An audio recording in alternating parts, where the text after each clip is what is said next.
भला हुआ मेरी माला टूट गई,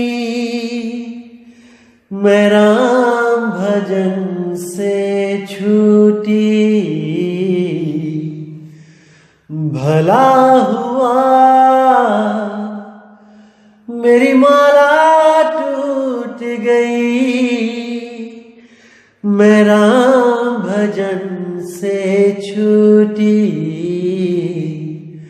मेरे सिर से टली बला, भला हुआ मेरी माला टूट गई, मैं राम भजन से छूटी। मैं राम भजन से छूटी। नमस्कार मेरे प्यारे भाइयों, मेरे परमात्मा के प्यारे जीव हंसों। मैं हमेशा मालिक से यही दुआ करूंगा कि आप सब मेरे भाइयों का विवेक पहले से ज्यादा और ज्यादा और ज्यादा से ज्यादा बढ़ता ही जाए। बस मेरे दिल की यही अरदास है कि ऐसी कोई चीज ना रहे जो आपको समझ ना आए। हर चीज आपको बिल्कुल क्रिस्टल क्लियर होती जाए। बस यही चाहूंगा मैं, यही अरदास करूंगा उस बंदी छोड़ से, उस परमपिता परमात्मा से कि वो आपके विवेक शक्ति में बढ़ोतरी करता ही जाए और ऐसा कोई भी अज्ञान ना रहे इस दुनिया में जो आपको 1% भी भ्रमित कर पाए। कुछ ना रहे ऐसा। आपका ये भाई आपकी पूरी मदद करने के लिए तैयार है। बस आप निष्पक्ष भाव से इस सत्संग को सुनते रहिए और उस पर विचार करते रहिए। विवेक लगाइए कि जो मैंने बात कही है वो सत्य है या असत्य है। जवाब मेरे भाई आपके अंदर से ही आएगा। उस परमात्मा का जवाब आपके अंदर से आएगा। बस उसको पहचानने की कोशिश करो। साहिब बंदगी। और दोस्तों, आपको बताना चाहूंगा कि काफी दिनों से कुछ लिंक व्हाट्सएप पे शेयर किए जा रहे हैं जिसमें कुछ गुरुओं की फोटो लगाई गई है और कुछ भड़काऊ से शब्दों से टाइटल दिया गया है। दोस्तों, ऐसे किसी भी चैनल से हमारा कोई लेना देना नहीं है। आप उनको बिल्कुल ना देखें, बिल्कुल भी ना देखें, क्योंकि वो सत्संग हमारे ही अपलोड कर रहा है और गलत फोटो लगा लगा के दुनिया को भ्रमित कर रहा है। बिल्कुल भी उनका चैनल ना तो सब्सक्राइब करें और जिन्होंने किया है वो अनसब्सक्राइब कर दें। बिना मेरी परमिशन के जो सत्संग अपलोड किए जा रहे हैं ये बिल्कुल गलत बात है। आप ये सब बंद करें। और कोई भी मेरा भाई अगर अपने चैनल पे कोई सत्संग मेरा चलाना चाहता है तो पहले परमिशन लो। प्रचार में योगदान करना है तो बिल्कुल सही तरीके से करो। किसी भी गुरु की फोटो नहीं लगानी है। सब गुरु मेरे बड़े अपनी अपनी ठौर। शब्द विवेकी पारखी सो माथे कम और। हमने हर गुरु की इज्जत करनी है। हमें किसी भी गुरु से हमारा वैर नहीं है भाई। हर गुरु अपनी अपनी सीमा में अपने अपने शिष्यों को ज्ञान दे रहा है। जहां तक उसकी पहुंच है वो अपने अपने शिष्यों को पहुंचा रहा है। क्या दिक्कत है इसमें? इसलिए मेरे भाई ये जो गलत काम है इसको बंद करो और अगर करना ही है तो सही से करो। जैसे मैं किसी की फोटो नहीं लगाता हूं, आप भी मत लगाएं। साहिब। तो मेरे भाइयों, आज जो हम वाणी लेने जा रहे हैं वो गुरु ग्रंथ साहब अंग नंबर 811 से लेंगे। बहुत प्यारी वाणी है, जागरूक करने वाली वाणी है। इसको समझ के आपके बहुत से भ्रम दूर होंगे। तो क्या कहती है वाणी? कीता लोड़ ही सो कर ही तुझ बिन कछु नाही, परताप तुम्हारा देख के जमदूत छड़ जाहि। कि हे मेरे मालिक, इस संसार में जो कुछ भी होता है वो तुम्हारी ही शक्ति से, तुम्हारी ही दया से होता है। नहीं तो ये जड़वत संसार अपनी मर्जी से हिल भी नहीं सकता। हर चीज में चेतना देने वाले आप ही हो। आपके बिना ये 5 तत्व का संसार केवल मिट्टी की ढेरी के समान है। ये हिलडुल चल फिर नहीं सकता। यही संसार भी और ये शरीर भी, ये सब आपकी ही चेतना से चल रहे हैं। परताप तुम्हारा देख के जमदूत छड़ जाहि। यानी जब उस नाम का प्रताप, उस नाम का अनुभव इस जीव को हो जाता है, जब सुरती को शब्द मिल जाता है, तो बड़े से बड़े यमदूत भी छोड़ के चले जाते हैं। उनको भी पता लग जाता है कि अब ये हमारे हाथ नहीं आने वाला। इसने जिस अवस्था को प्राप्त कर लिया है, अब इसको कोई हिला नहीं सकता, क्योंकि वो अचल अवस्था को प्राप्त हो चुका है। अब वो खींचातानी से हमेशा के लिए छूट गया। अब उसने ना तो किसी लोक में जाना है और ना ही परलोक में जाना है। अब वो अपनी आत्मा में स्थित हो चुका है। अब उसको हिलाने वाला कोई नहीं, कोई नहीं। तुमरी कलाते छूटिए बिन से अहमेव, सर्व कला समर्थ प्रभ पूरे गुरुदेव। कि मैं जो जीव अवस्था में था और बार बार गलत साधना करके, गलत तरीके से भक्ति करके, शब्दों के जाप करके, अनहद की नाद सुन के, श्वासों का जाप करके, श्वासों की धुन पे ध्यान धर के बार बार मैं ब्रह्म अवस्था को यानी शिव अवस्था को प्राप्त होकर दोबारा जीव अवस्था में आता जा रहा था।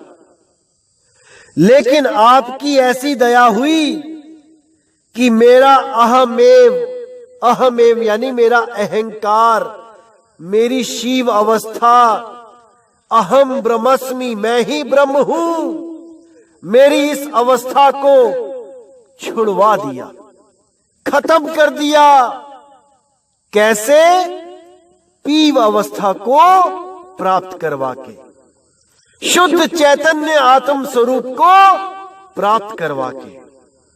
जहां पर ये अहंकार खत्म हो जाता है कि मैं ही ब्रह्म हूं, मैं ही सृष्टि का रचयिता हूं, इसी अहंकार को खत्म करने के लिए वो बंदी छोड़ परमात्मा, वो सतगुरु अपने हंसों को सार शब्द की बख्शिश करता है। इस पूरे ब्रह्मांड में जो भी भक्ति करके कुछ कलाओं को प्राप्त कर पाया, कोई 2 कला, कोई 4 कला, कोई 8 कला संपूर्ण था, कोई 10 कला, कोई 16 कला संपूर्ण था, कोई 1000 कला संपूर्ण था।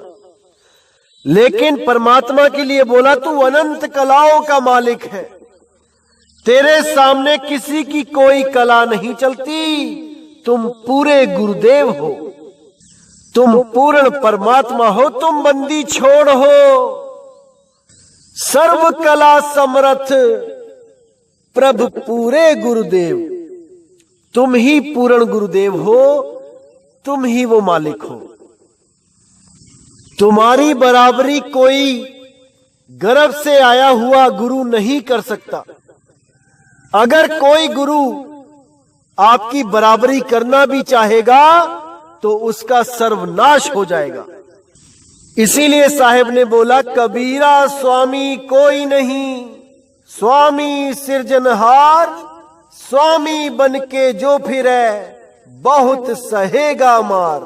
अरे घणी सहेगा मार, इसलिए मेरे भाई, जितने भी ये गुरु जो अपने आप को परमात्मा घोषित करने में लगे हुए हैं, थोड़ा सा चिंतन कर लो, थोड़ी सी अकल कर लो। परमात्मा कभी 5 तत्वों में नहीं आता। परमात्मा कभी 9 महीने उल्टा लटक के नहीं आता। अरे 4 दाग से सतगुरु न्यारे, अजरो अमर शरीर, दास मलूक सलूक कहते हैं, खोजो खसम कबीर, जपोरे मन केवल नाम कबीर। वो गुरु केवल और केवल बंदी छोड़ कबीर है, और कोई नहीं, कोई नहीं। कुछ लोग ये साबित करने की कोशिश करते हैं कि हमारे गुरु भी देह त्याग के नहीं गए, देह गायब हो गई। जब वो इस दुनिया से गए तो उनका शरीर नहीं मिला।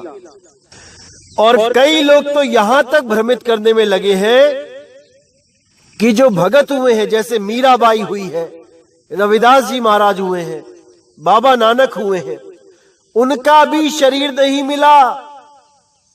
देखिए, अरे मेरे भाई, जो भी मां बाप से पैदा होके इस दुनिया में आ गया, उसका शरीर जीते जी भी यही रहेगा, और अंत होने के बाद भी इसी मिट्टी में मिलेगा। ऐसा नहीं हो सकता कि जो इस मिट्टी से पैदा हुआ है वो मिट्टी में ना मिले। केवल और केवल कबीर साहब ही इस दुनिया से गए और उनका शरीर नहीं मिला। 60,000 लोगों के सामने वहीं से गुप्त हो गए। अगर बाकी लोग भी अपने अपने गुरु के लिए ये बात कहेंगे तो मेरे भाई, कबीर साहब तो मां बाप के द्वारा भी नहीं आए इस दुनिया में। अरे ना हम लीना गर्भ बसेरा बालक होए दिखलाया। तब आप क्या करोगे? तब आप कैसे सिद्ध करोगे कि आपके गुरु का कोई मां बाप नहीं था? मीराबाई का कोई मां बाप नहीं था, रविदास जी महाराज का कोई मां बाप नहीं था, नानक जी का कोई मां बाप नहीं था। फिर कैसे सिद्ध करोगे? इसीलिए बोला जा रहा है, जो जैसा है उसको वैसा ही रहने दो, लेकिन ज्ञान को समझो कि इन सब महात्माओं ने हमें ज्ञान क्या देना चाहा। हम ज्ञान को नहीं पकड़ रहे हैं, हम केवल अपने अपने गुरु को ऊंचा करने में लगे हैं। यहीं पे दिक्कत आती है। कुछ लोगों ने तो यहां तक भ्रम फैला दिया कि कबीर जी नानक जी के शिष्य थे, रविदास जी के शिष्य थे, नामदेव जी के शिष्य थे। आप कोई भी ग्रंथ पढ़ लीजिए, हर संत ने, हर भगत ने अपने आप को नीचों का नीच, पैरों की धूल बोला है उस परमात्मा के लिए। केवल और केवल एक कबीर साहब ने ये बोला है कि अब तो जाए चढ़े सिंहासन, मिले हैं सारंग पानी, राम कबीरा एक भय है, कोई ना सके पहचानी। किसी और संत ने इतनी बड़ी बात कभी नहीं बोली। केवल और केवल कबीर साहब ने यह जिक्र किया कि मैं ही वो हूं जो सिंहासन पे चढ़ के बैठ जाऊं तो ये नहीं पता कर पाओगे कि मैं कबीर हूं कि मैं परमात्मा हूं। इसी बात का जिक्र कबीर सागर, अनुराग सागर में सांकेतिक ज्ञान के द्वारा दिया गया। जब रानी इंदुमती कबीर साहब के साथ सतलोक पहुंची तो उन्होंने वहां पर परमात्मा से मिलने की इच्छा जाहिर करी। तब कबीर साहब ने इशारा किया कि देखो वो परमात्मा बैठे हैं।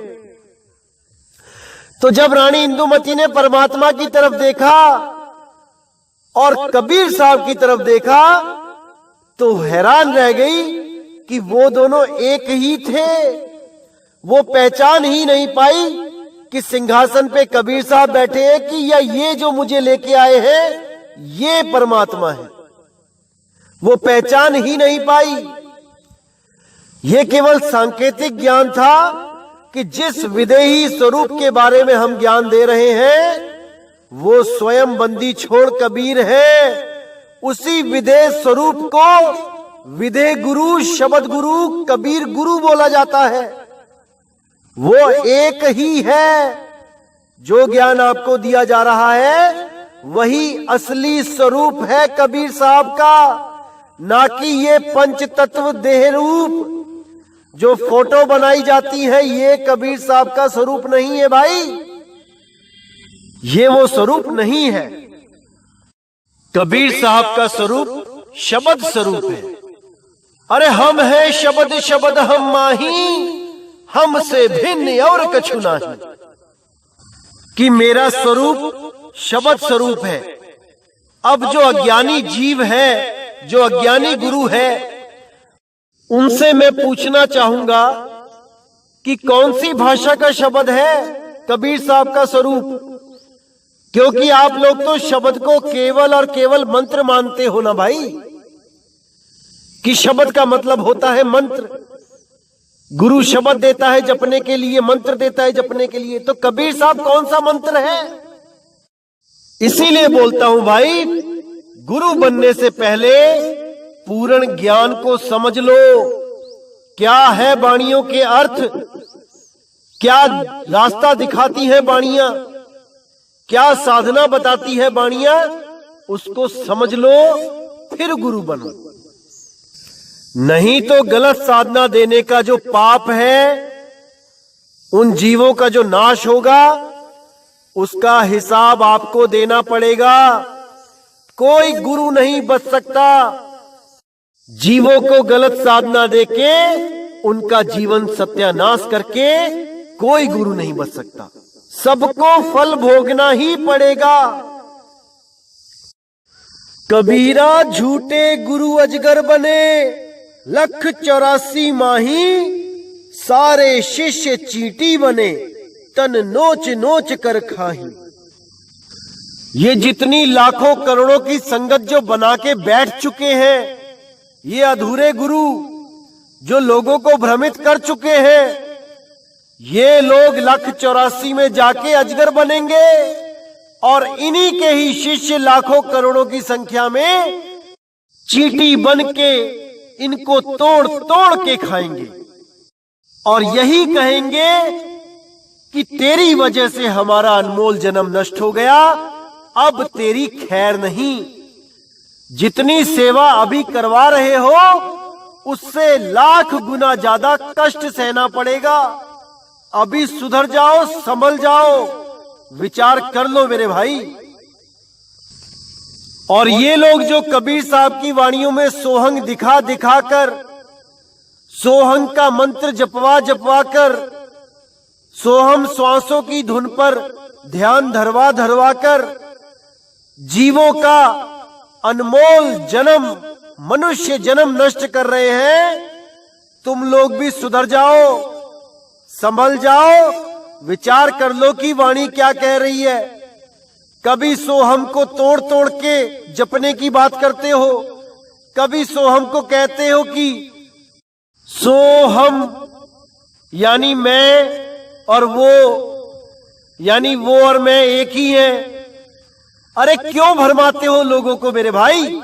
जब खुद को नहीं पता है तो क्यों यहां ज्ञानी बनने के चक्कर में जीवों के जिंदगियों से खिलवाड़ कर रहे हो? अपना तो कभी कोई गुरु बनाया नहीं और दूसरों के गुरु बनने चले हो। जब मैंने उन्मुन और उन्मुनी का उदाहरण दिया, खुश और खुशी का, दुख और दुखी का उदाहरण दिया, तो तुमने क्या उदाहरण दिया? राज और राजी।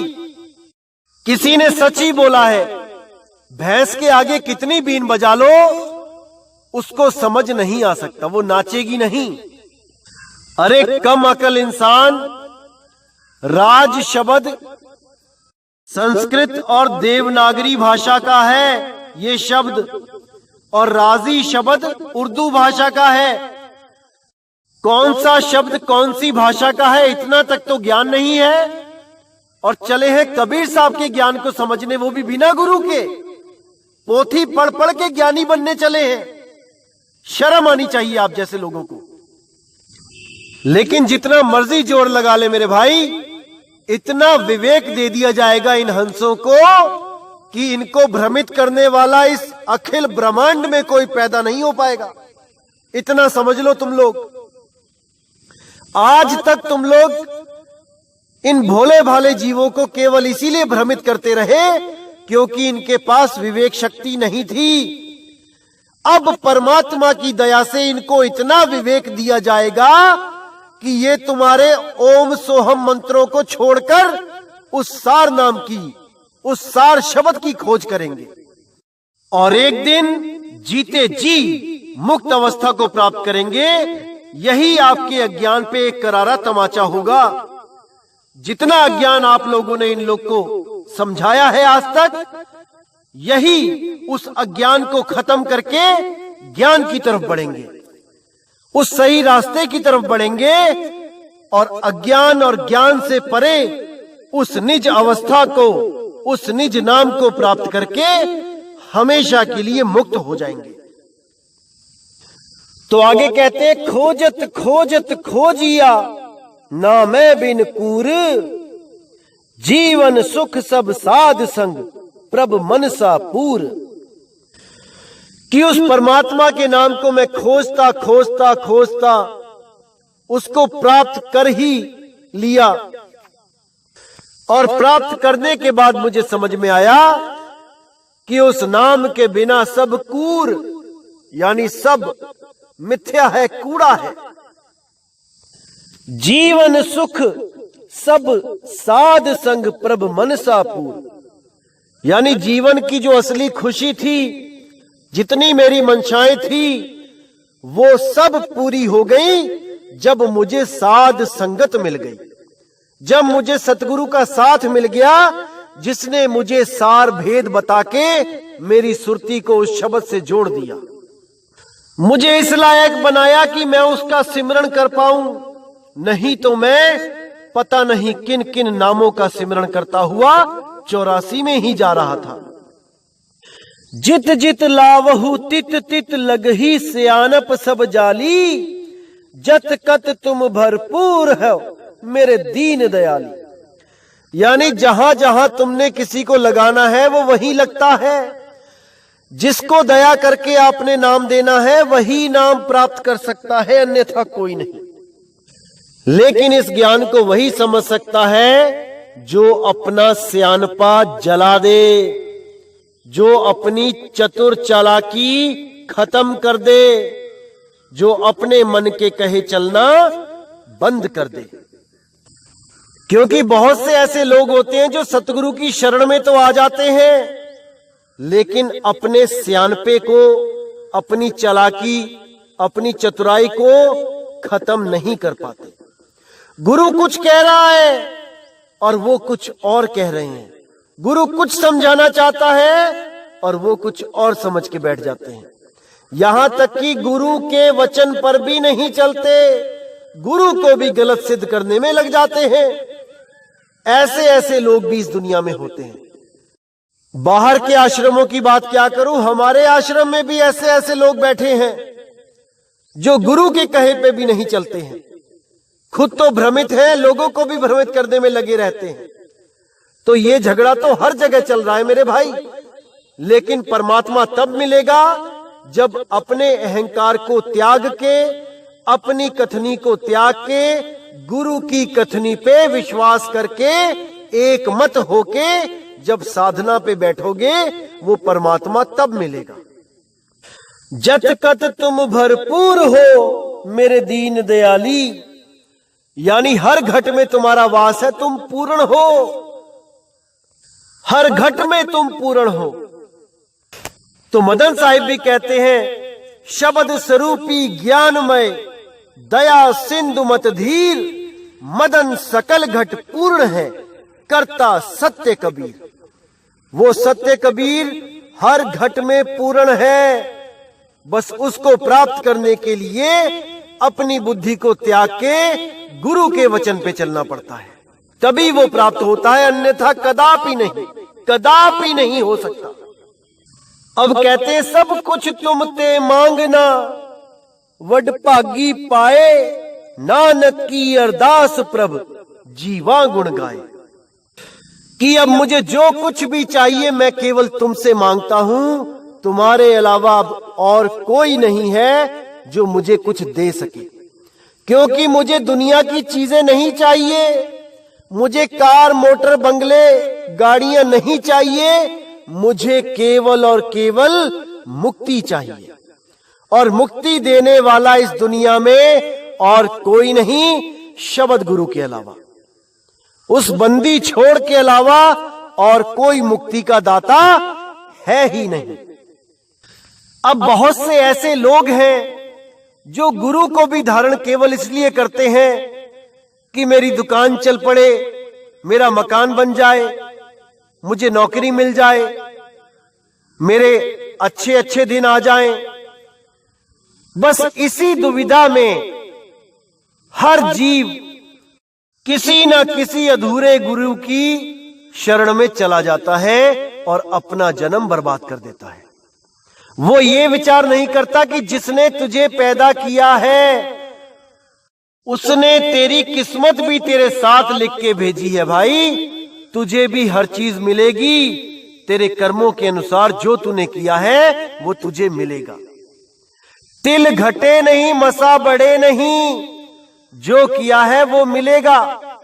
लेकिन ऐसा गुरु ढूंढो जो तुम्हें मुक्ति का दरवाजा बता दे, जो तुम्हें इस जंजाल से निकलने का रास्ता बता दे।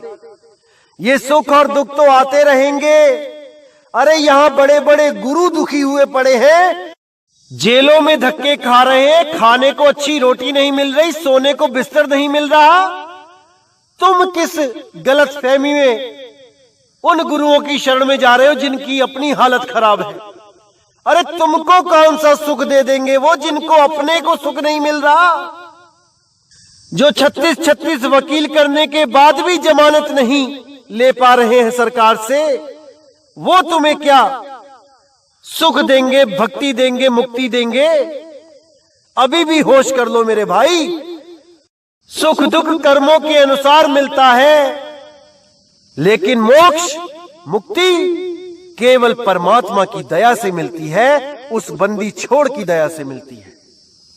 और वो तब मिलती है जब आप उससे इन भौतिक जगत की चीजों को ना मांगकर परमात्मा से स्वयं परमात्मा ही मांग लो। उस बंदी छोड़ से केवल एक ही अरदास करो कि हे बंदी छोड़, मुझे केवल तुम चाहिए, तुम्हारे अलावा मुझे कुछ नहीं चाहिए। फिर देखो जीवन का आनंद, कैसे दुख में भी सुख मिलेगा और आप उस सुख को संभाल नहीं पाओगे। ऐसा आनंद आएगा जीने में। अरे चाह गई चिंता मिटी मनवा बेपरवाह, जिसको कुछ नहीं चाहिए वही शहंशाह। आपको शहंशाह बना देगा वो बंदी छोड़, अगर आपने उससे केवल उसको ही मांगा तो कह रहे नानक की अरदास प्रभ जीवा गुण गाए। यानी नानक केवल और केवल इस जिंदगी को तुम्हारे गुण गाते हुए बिताएगा और मुझे कुछ नहीं चाहिए, कुछ भी नहीं चाहिए। साहिब कहते हैं जो तू चाहे मुझको, छोड़ सकल की आस, मेरे जैसा हो रहे सब सुख तेरे पास। अगर तू मेरे जैसा हो गया तो सब सुख तेरे पास है। अरे बिन मांगे मोती मिले, मांगे मिले ना भीख, मांगन से मरना भला, यह सतगुरु की सीख। आप परमात्मा पे विश्वास रखो, केवल कर्म करो, हर चीज वक्त पे मिलती है। और याद रखना कि हर वक्त एक सा नहीं रहता। आज दुख है तो कल सुख आएगा ही आएगा, और अगर आज सुख है तो कल दुख भी आ सकता है। इसको हमेशा दिमाग में रखो और परमात्मा की भक्ति करो। तो इसी के साथ मेरे दोस्तों, मेरे भाइयों, मुझे विदा करें। जय गुरु बंदी छोड़ वैराग साहिब, जय गुरु बंदी छोड़ साधु शरण साहिब, जय गुरु बंदी छोड़ बाबा मदन साहिब, जय गुरु बंदी छोड़ बाबा गरीबदास जी, बाबा नानक, मेरे सभी संत। जय जय सतगुरु बंदी छोड़ कबीर साहिब की सदा ही जय हो, सदा ही जय हो मेरे मालिक की साहिब बंदगी। सतनाम।